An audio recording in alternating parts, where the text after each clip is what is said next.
What's going on, ladies and gentlemen? I go by the name of Eli Shot of Adrenaline Johnson, and welcome to the newest episode of the Two Alive Mic Drop.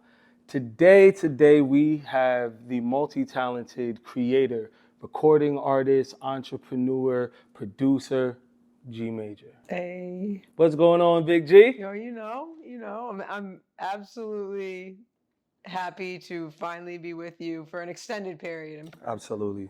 It's been a long time coming, so. I think we cross paths because we have, things to offer each other, especially in the space of creativity and specifically in music. And it was cool to be able to start our relationship working because it showed a certain type of character from both of us. A lot of trust, a lot of follow through, but also, grace and understanding how both of us think. As some folks may know, I do a lot, but I always make sure to take time to make sure it's done well, and you do the same. Thank you. Yeah, so just kudos to you first and foremost. Thank you. I was gonna say when we worked together, we both really showed up. 100%. And I think that was a really good feeling. Yeah. Yeah, 100%. With that being said, what would you say, in your eyes, it means to be two alive? To be two alive. I would say, what is life, right? It's like a life force, right? And force is like a really powerful word, right? So to be two alive, to have that life force, what I think is the most powerful is connection. So to be two alive is to be connected to yourself, connected to a higher power, connected to the people around you, and just connected to your purpose. To really, everyone's life is different. Everyone's version of probably being two alive is different, but in their own unique way of connectedness. Absolutely. I love that. To stay on the topic of connection, today I wanted to talk to you about the award tour, right? Now, Two Alive is big on music. I'm a hip hop guy. I'm a head. You're a head. You know how it goes. Yeah, absolutely. So I wanted to make sure that influence and impact was always a part of what we do here at the Two Alive tour. And when I thought about just cool ways to introduce you to the community was through the award tour, because you do your music, do your entrepreneurship. But also just through your human and as a personality, because that's one thing I didn't say. She's also a personality, and I think that goes a long way in that connection and making sure it's successful. So, my first question is, how would you describe your award tour in this life? So overall, we both said we all do a bunch of different things, but I think the overarching thing that we can all kind of identify as is an artist. Oh, yeah. No matter what we're doing, if it's an entrepreneur, if it's hip hop, if it's podcasting, on-air talent, if you're a videographer, photographer, you're an artist because you're creating something out of nothing, seemingly, right? So as an artist, and as my experience as a creator, you're asking me how that's been? Yeah, absolutely. It has been transformative through, if I look back on it, the biggest portion of my artistic career was me as a rapper. Talk to me. It was me as a hip hop artist. That's from the first time I stepped into, I was rapping since I was like 12, 13 with my friends. But the first time I stepped into a studio was 17. Then the minute I moved to New York, it was like... It was on. It was on. That was it. So when I think of when people say career, the only thing that my mind can go to is my hip hop career. But I have transitioned so much from that career and adapted and changed and pivoted into other parts of myself that create, right? So I went from rapping, managing a music collective, a label, you know, moving overseas to London because I was in the grime scene. So, and then realizing that I did not want to work a regular job anymore. And I remember sitting down and being like, what are my skills? Like, do you know what I mean? Like, I was like, all I could think about it, I used to say to myself, oh, I wish I was a producer. I wish I was a, I wish I made beats. I wish I was a videographer because then I really wouldn't have to work a regular job. Like, I could freelance. So I was like trying to figure that out. And like, it took me like really sitting with myself and being with myself to be like, what are you talking about? Like, you're literally a music industry professional. Like, you've just managed a collective over a 7-year period. You have created tours across the US, across overseas, internationally. You've booked people internationally, thrown hundreds of events. Like, Come on. I mean, do you know what I mean? But like, you don't. But at the time, everything was for me to be successful in hip hop. Like, in the end, like, I was like, okay, this event is to like hold space for community, but it's also like, if no one's gonna book me, I'm gonna book myself. Like, do you know what I mean? So create the opportunity. So I would fly people out. I would book people from everywhere, but it was to create an opportunity for me. And then that was mind blowing when I was trying to transition from. I didn't know I was transitioning. I just thought I was gonna rap and. But then as I started digging deep into starting my own business and my creative agency, I almost like put rap on the back burner because I was like, I have to go full on into this if I really don't want to work for anyone anymore. I mean, we need to make money here. And if I really think about it now in 2024, being a multimedia journalist and a podcast host, if I really think about it, everything was connected. Oh my God, over time. I mean, everything was connected. There was I literally can relate when I was working a regular job. I could relate being a social worker I was a social worker for close to a decade. That directly correlates to everything I do right now. Wow. Community building, resource gathering.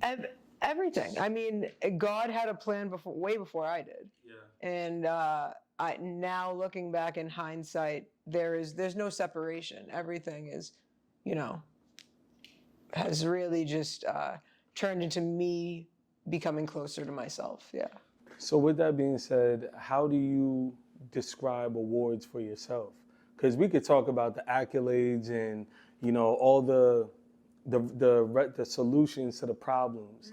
But when it comes to, giving yourself the pat on the back, that looks different for everybody. Some people, they work out and they get that fulfillment from what they see in the mirror. Some people like being on those stages and the feeling of giving people that energy, that's the validation. Everything in moderation. It's too much of something. Of anything could be bad. But, how do you consider something an award for you? And then how do you know that you're actually like cherishing it?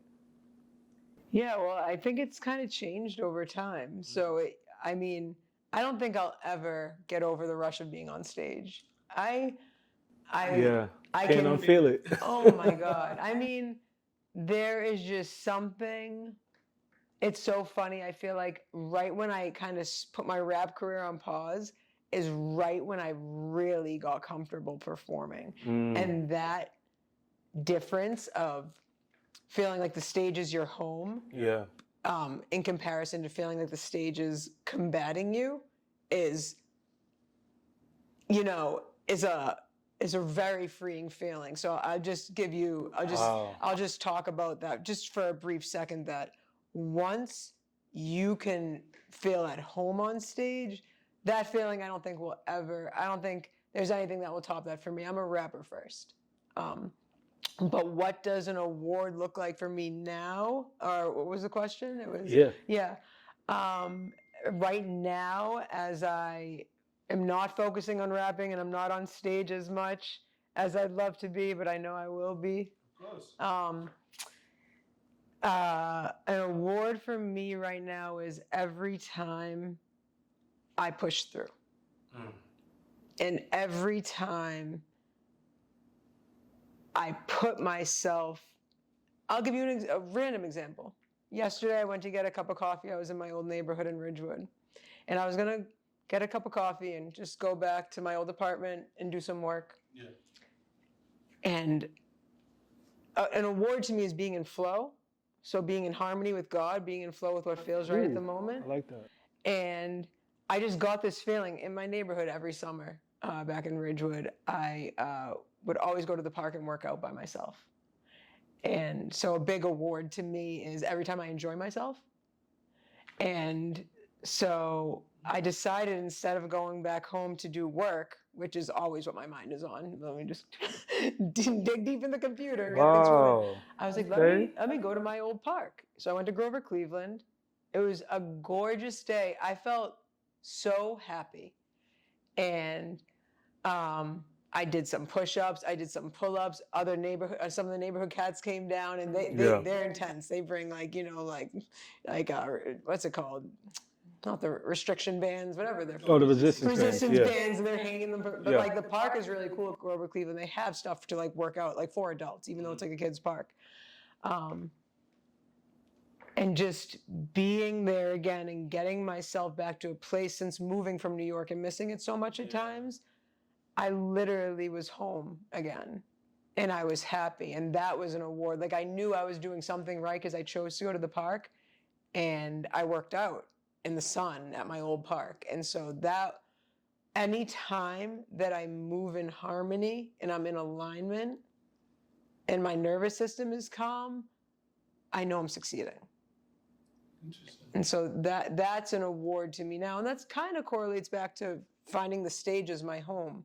Because what I meant by the stage feeling like home is that your nervous system doesn't go into overdrive. Right. It calms down. I'm still in overdrive before I touch mic. But once the mic's in my hand, 30 seconds into the first song, I'm there, you know? Absolutely. Yeah. It's like you gotta break yourself in every time.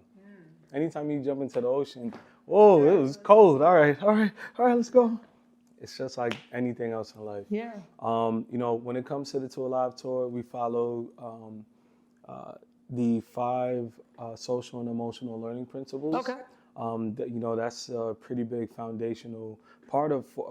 That's a pretty big part of our foundation, because we wanted to make sure that essentially you know how to get the bag and keep it. Keeping it is a lot harder than getting it. So I think a lot of people. They're both hard. They're both hard. But keeping it is It's a different thing. A whole different mindset. Like a lot of people scoff at the fact that like, oh, what do you mean? Like trust me, if you don't have money, you would know. No, what happens when you get it, you got to maintain it and grow it. It's a different skill set. And 100%. Everybody has that. So self-awareness is one of those principles. And I wanted to ask you, in your time in entertainment, what was the biggest moment of self-awareness that you came across? It was very recent, and I have had many experiences of self-awareness, but we've been speaking about how we all do a bunch of different things. Yeah. So I was in Austin, Texas. For South Texas. Shout out my Southern homies. We were down there. I was hired by 24/7 Artists to come down and help throw an event with them.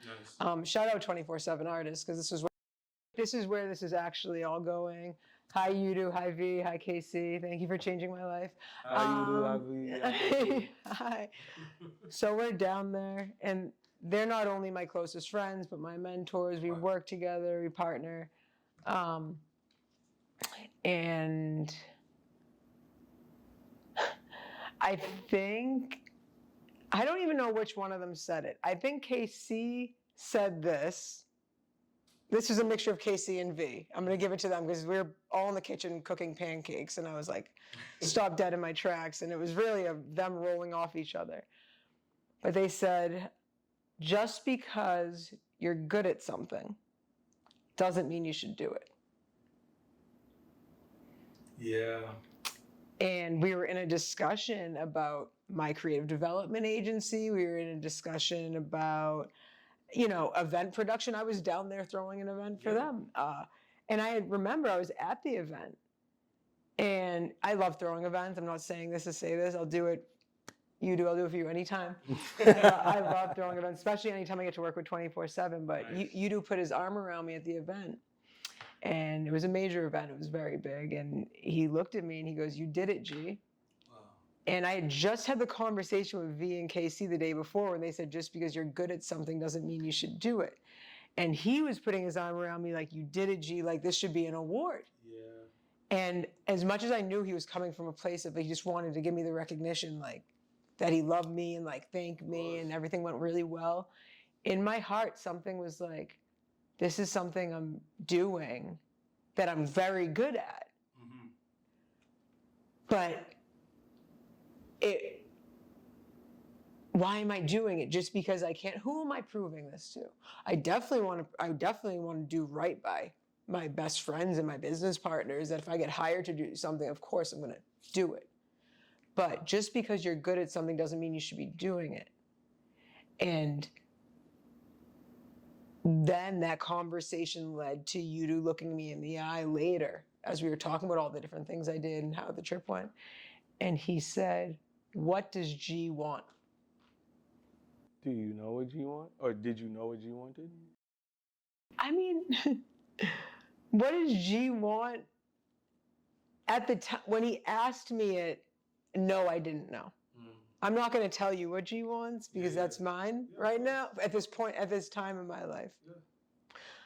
But more so from him asking me that question, I reflected on if what I was doing, although I was good at it, was getting me closer to what I wanted, or if I was taking the easy way out just because I was good at it. Isn't that a conundrum? Right? Like, I could do this, I'm good at it, it kind of feels good. It's kind of the same reason why I stopped doing social work. Like, almost doing brand development with artists. Me and you worked on your album, right? Absolutely. Yep. I'm good at it. I like helping people. But at the end of the day, it's like, Sarah's focusing on my rap career. To take the pressure off trying to be a successful rapper, I'll just help someone else's career.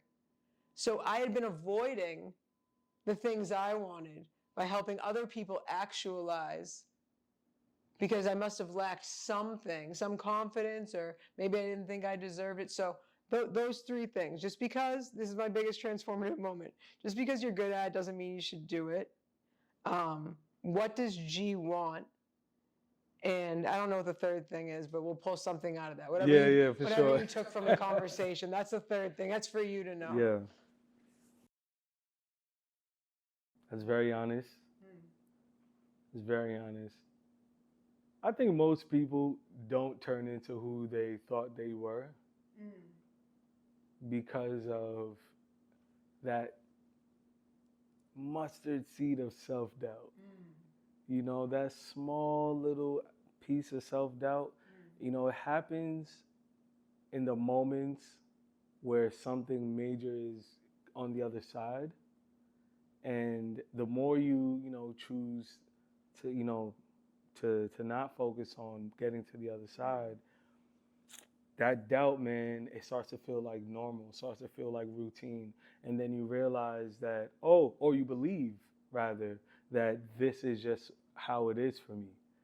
Like, what do you mean? Like you, because of your self-doubt, you start being like, I wasn't meant to succeed at this, or doubt clouds your perception. Yeah, and maybe you don't even know you're doubting yourself. Exactly, but you feel it. That's why you're always in contention with yourself.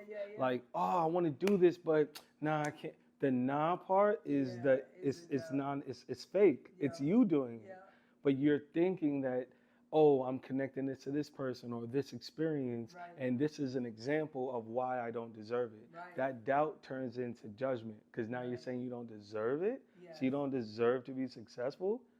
That 13, 12-year-old version of you should jump you right now with the 17 and the 21-year-old version of you, you know? Well, if you don't have that realization, if you don't take yourself there, I think you still have to take yourself there. That's a fact. I think you have to I think I at least had to. I had to tell myself, you don't deserve it unless you do what you need to do to get it. And you give yourself the action item, the steps to do that. Like, when I realized, like, Yeah. there's some pieces to the puzzle that I don't understand, like, because I'm very smart, but it's still very easy to avoid things that are foreign to you. Of course. Do you know what I mean? Like, people really try to avoid uncomfortable, even bits of information when they see. I mean, I've never been extremely good at math. So it's so easy to be like, I'm bad at math. Yeah. You know, that's like something that like comes, I hear a lot of people say that, will you do it for me? I'm bad at math. I'm bad at math. But it's just like, I think what you're scared of is feeling that friction and giving yourself that extra second to be like, dude, I know what 9 times 6 is. You know what I mean? Like, you know what I mean? Like, because how many times you pull out your calculator when you actually do remember the multiplication tables, but you doubt yourself, right? That's all it is. And it's weird because you start to accept a version of yourself that you created out of a bad situation. You know, and of course, you know, trauma is different for everybody. You know, pain, everybody deals with pain different. But the part of pain that we don't put enough focus on is a part that helps us grow. And like pain is meant to help you get to a different space. You can't evolve without the pain. Like, yo, you get a scar, man, it hurts. That scab hurts. And then after a while, you totally forget that thing even is on your body. So much like life, the only way out is through. There you go. Now, the first time I heard that was in ATL, the movie ATL. I was like, yo, he bodied that. Yeah, no, that's awesome. That's awesome. I probably saw that on like a meme online, transferring through the spiritual realm. I mean, yeah, but it's really true. I do not try to avoid anything. I mean, I call 2024. If I look back on different years, I have different things that I pray on. Of course. You know, like I think 2022 was cut the fat. I was saying that shit all year. Cut the fat. People, places, thing. Cut it. That's what I was praying to God about. 2023, I can't. No, 2023 was the year of blind spots. I asked God to show me my blind spots. I prayed to that a lot. That's a tough one. I say, you know, whatever it is, that's what I'm saying. The only way out is through. I said, when I realized I had to level up, I said, show. And I was watching one of my favorite podcasters, or I forget, just one of my favorite spiritual mentors. I forget who said it. Oh, what was I going to say? Sadhguru? No, but I love Sadhguru. That's my dude. Dope. That's my dude. Oh, they said, tell God you're ready.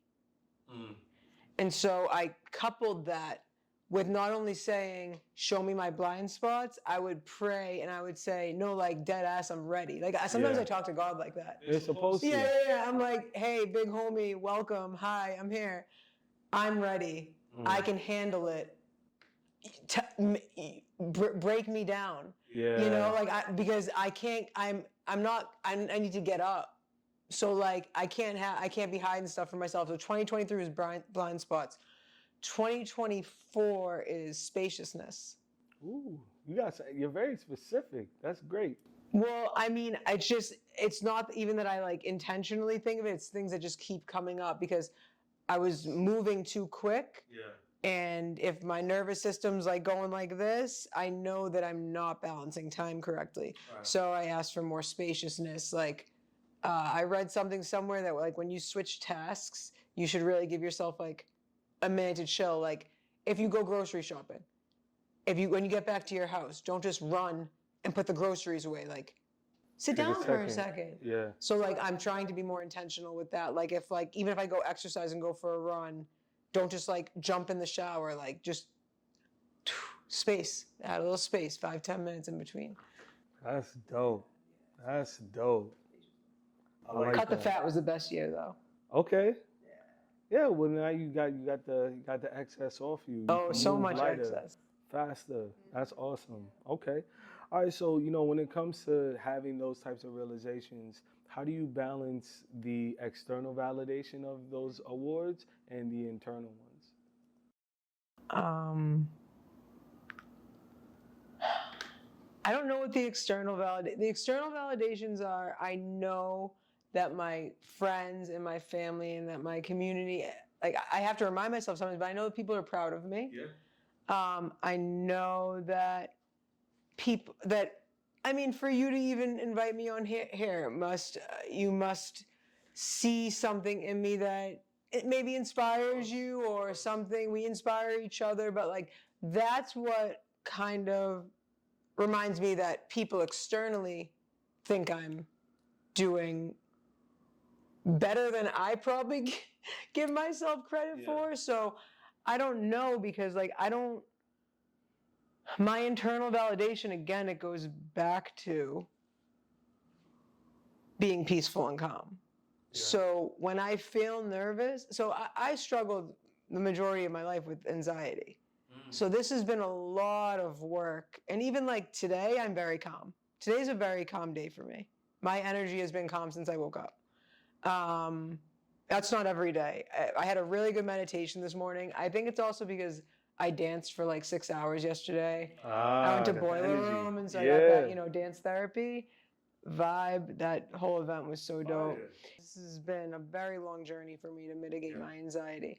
So the external stuff never matters to me, even though I should, because I should remember that people love me and they're proud of me, but it really all matters about how I feel internally.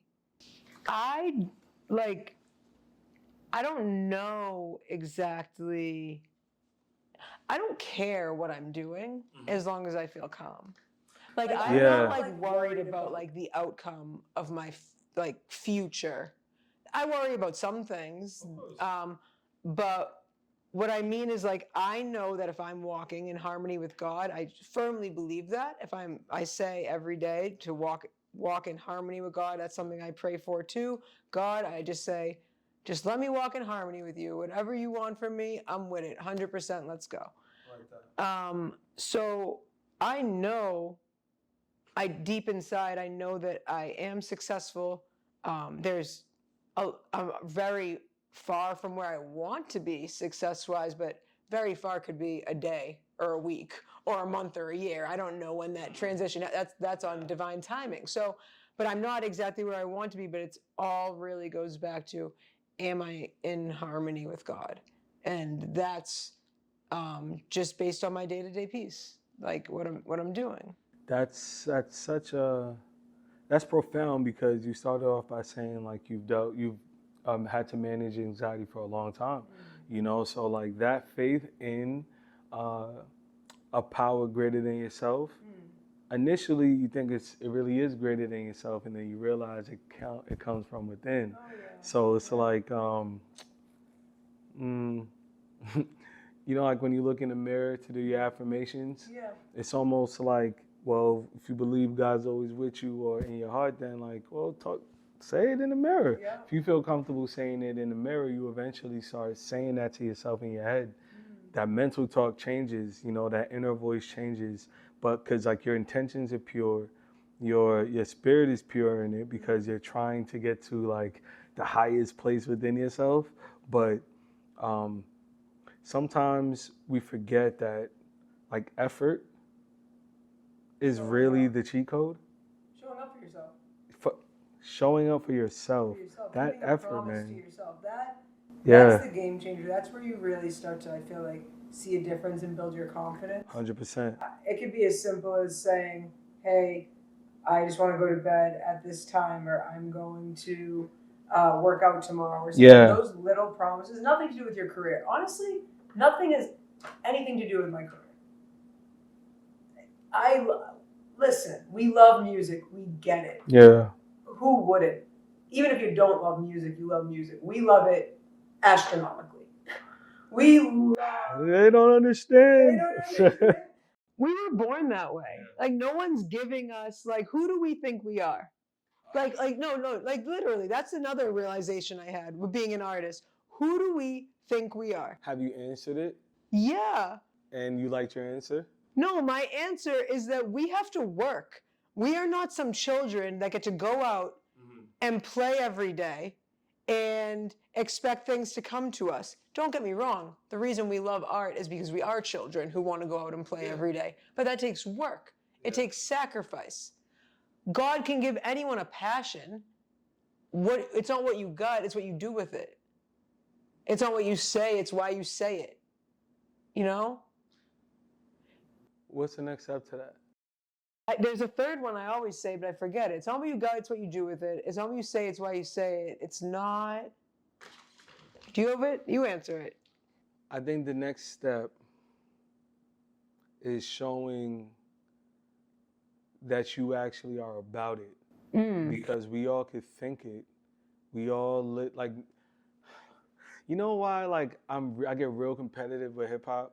Sure. Because it's a true test of how much you've invested in yourself to sharpen your sword. Yeah. Right? Yeah. So like when you're in a moment where, not when you're just battling somebody, but when you're in a moment where like you're now called to control the crowd, like what people are thinking, like that's a difficult moment. That's the MC moment right there. That's a divine position to be in. Now you can think some people might think, oh, you're a party host or you're a rapper. No, it's so hard. It's so hard. That moment when the DJ cuts out or something goes wrong technically. Like yo, talk, bro. Like, and you don't even have to rap. And you don't even have to rap. I just want to hear who are you now? So like when you ask who do you think you are? In my mind, I think I'm the one that deserves to be on this stage more than all of y'all because I have something to offer. So in this moment, and I'm willing to offer it, and I work to get myself comfortable enough with myself to express it. Right? I don't even think there was a choice to even say willing, because like in my mind, this is just, I'm following my feet. I'm following, my own heart, like, the beat of your own heartbeat. But like at the same time, I also know that in order to have that, you have to have the business side of it to sustain it. What did I say earlier? Get the bag and keep the bag. But that's what I'm saying when I said, who do we think we are? I just have seen, and I'm not saying this because it all comes back to how much you know yourself, right? And how much self-awareness you have. But a lot of artists think that their only job is to do art.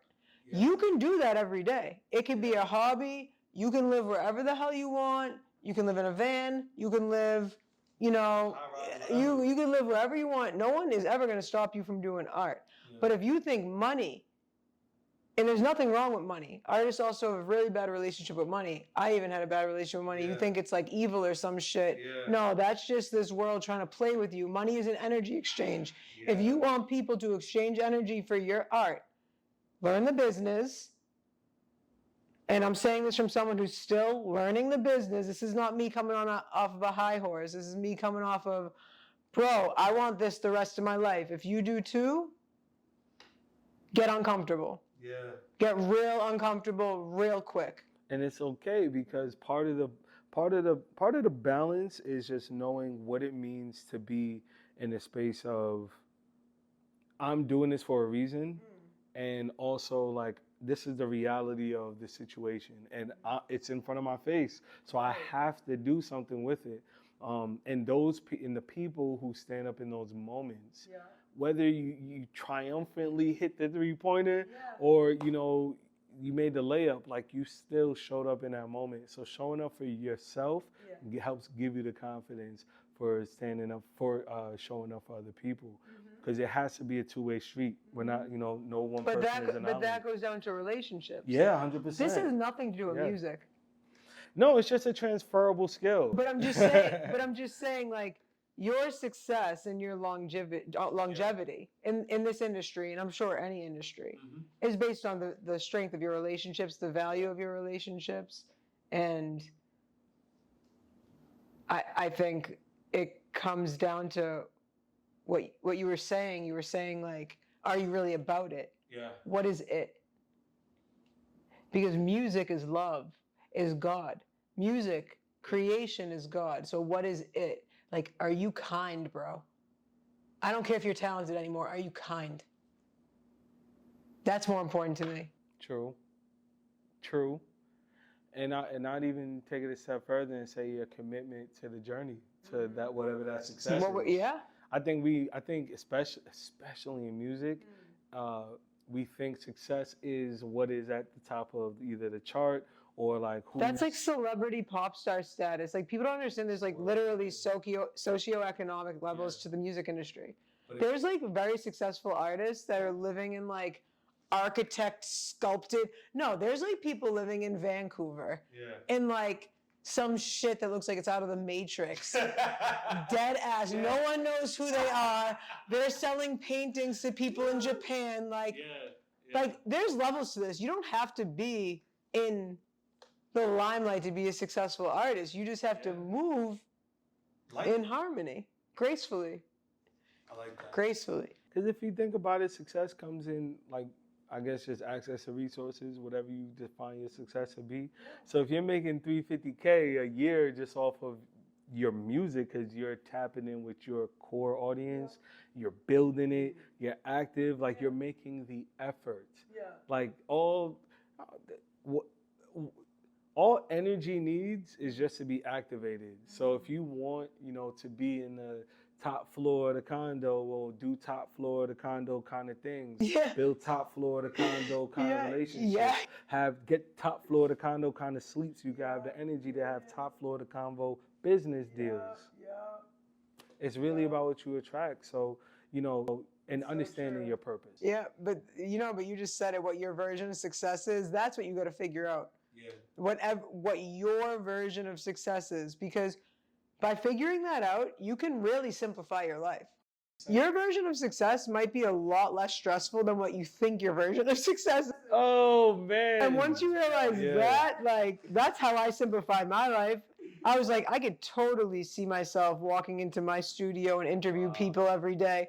When I have my own talk show on television, right? Think about that life. Oh, it will be stressful. Don't worry. Anyone who's dealt with pre-production and post-production, you don't just walk on set and look pretty. It ain't press and play. No, it will be stressful. But once you get that team down, imagine just walking on set, interviewing people 3-4 times a week, couple hours a day. I get to go home, play basketball, play on my softball team, show with my partner that I don't have right now, but you know what I'm saying? Yeah, that's much more simple than what I once thought I wanted. And it allows for spaciousness. I like that. And I think I'm getting hung up on spaciousness because until you described it, I'm like, okay, just some more space to grow, but you were really specific in having space to operate. To do whatever I want. To go to the park and just work out. To decide that I'm going to go for a walk and I don't know how long the walk's going to be. I have the space and time to do it. I have the space and time to do it. I respect that. I respect that. So with that being said, how would you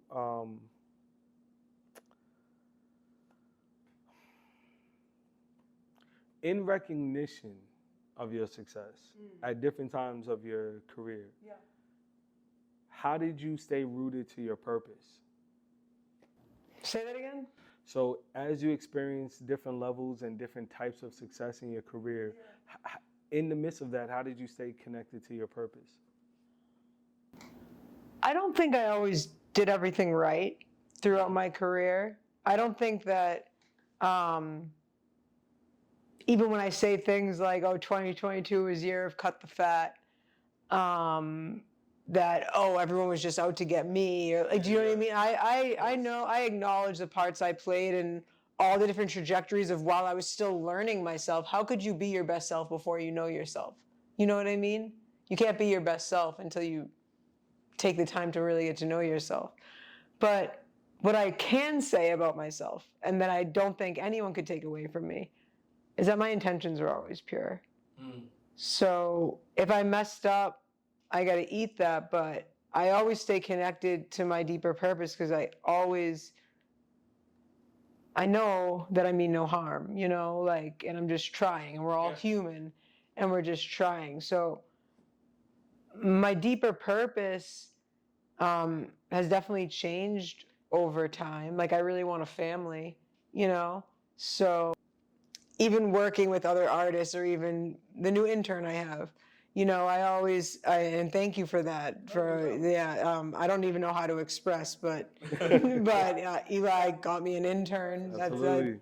Peace, Jeremiah. What up, man? Peace, Jeremiah, my G. So I was talking to him about the other day was, I am here to expedite your process. What me at coming up on 15 years in this industry took this many years to learn, I'm literally speaking the answer to you in a minute.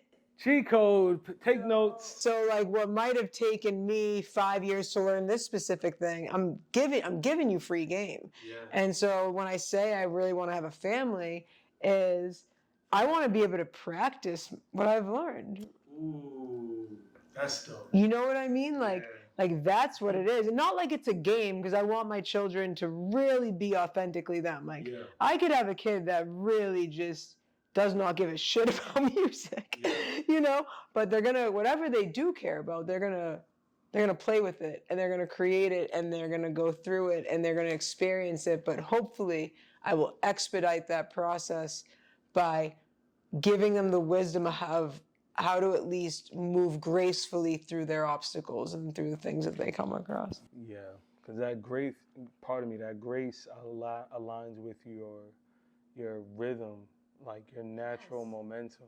Back to you know, music, yeah, absolutely. Like, you know, there's oh man, there's so much harmony in war. You know, there's so much poetry and destruction, and there's so much inspiration and creation. You know, tragedy. yeah, you know it. You know, like the most beautiful moment could be a nightmare for someone. Yeah. Because you might know something about this moment that everyone else just doesn't know and believe, so therefore it's not real. Right. Like the way you perceive it. Right. And you can help other people if they're open to hearing, you know what I mean? Or not. Or maybe it's just. And everybody's just now gonna get whatever is coming. You know, that's a thing. Like these are. It's hard to watch that. It's hard. It's very hard to watch that. Like, yeah. like, I don't want to bring it here, but I will. Like, with everything going on in Palestine, you know, like you have to. I talked about with my friend. You have to think of the reality of that. Like, wow, like no one's really doing anything. Yeah. Like, do you know what I mean? So you have to think of while watching it, the reality of that, like that helpless feeling of like, not that no one's doing anything, but like it's just overwhelming to see, and it's like overwhelming to see and realize that no matter how many of us yell from the rooftops, they're still gonna pretend like this isn't happening. It's so, you know. But this is why effort is I always think is the X factor, because what you do about it, it's like you see something, what you gonna do about it? Yeah. You know, it's like what you gonna do about it? You know, you can, not just in the case of Palestine, but just in general, like, yo, what you end up doing after you learn something, like you can't unsee something. Certain things you can't unsee, some things you can't unfeel, some things you can't unlearn. And when you're confronted with those things in life or in business, specifically business, you have to be willing enough to be able to turn heel and say, you know what, I'm gonna try something else. I'm gonna actually do something that's gonna make me not feel or make someone else feel like, yo, nobody's doing anything. But you know what? You know what I think the biggest mistake people make that leads to inaction is that they think the way they have to do it looks like the way everyone else does it. Ah, touche. I think people don't do something about something as big as Palestine, for an example, because they're like, it's not their vibe to go protest on the street. That's okay.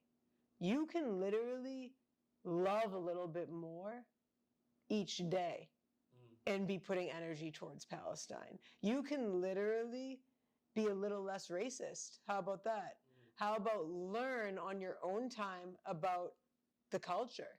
How about you don't need to do it by marching down the street or posting on Instagram.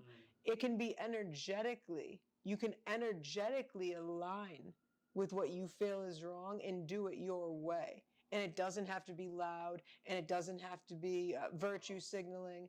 You can do it every day by smiling at someone in the name of Palestine.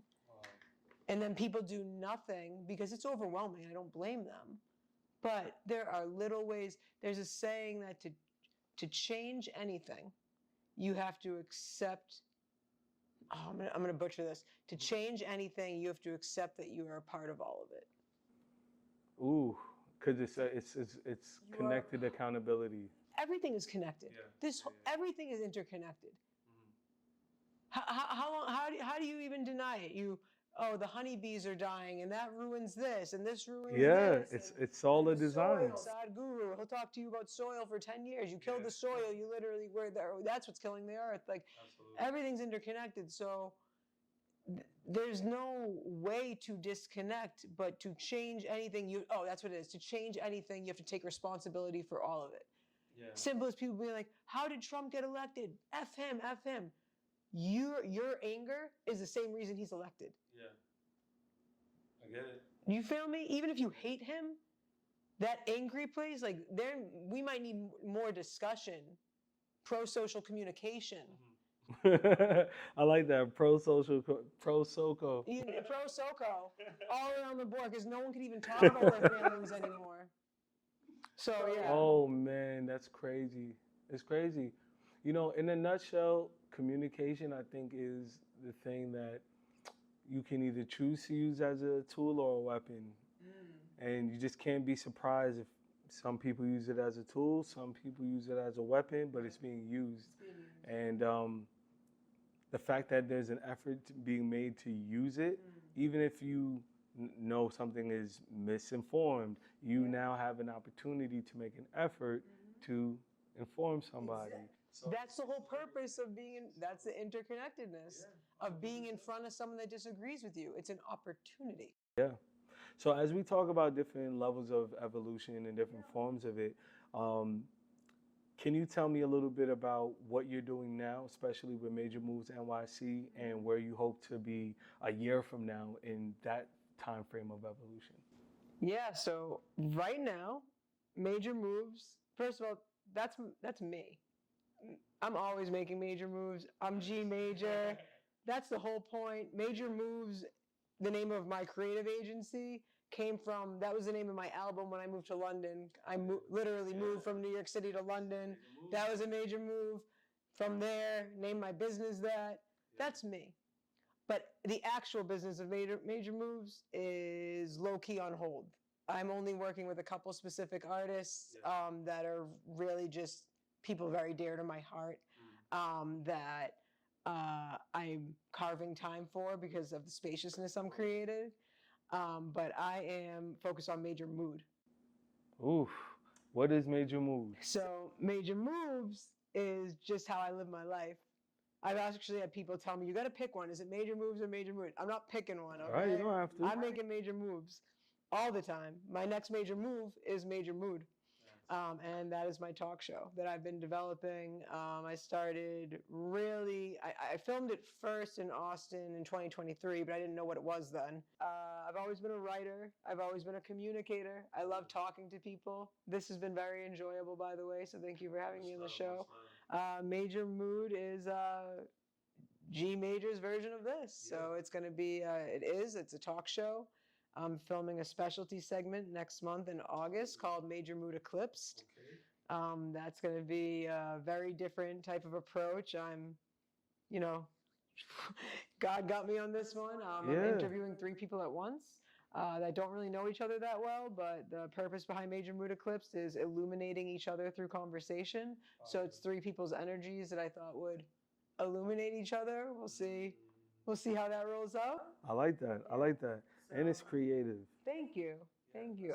I like to create. I like to make an art of things. I think everyone's an artist in their own way, but I like to have fun with it, And that's why there's different versions. So there's Major Mood Street.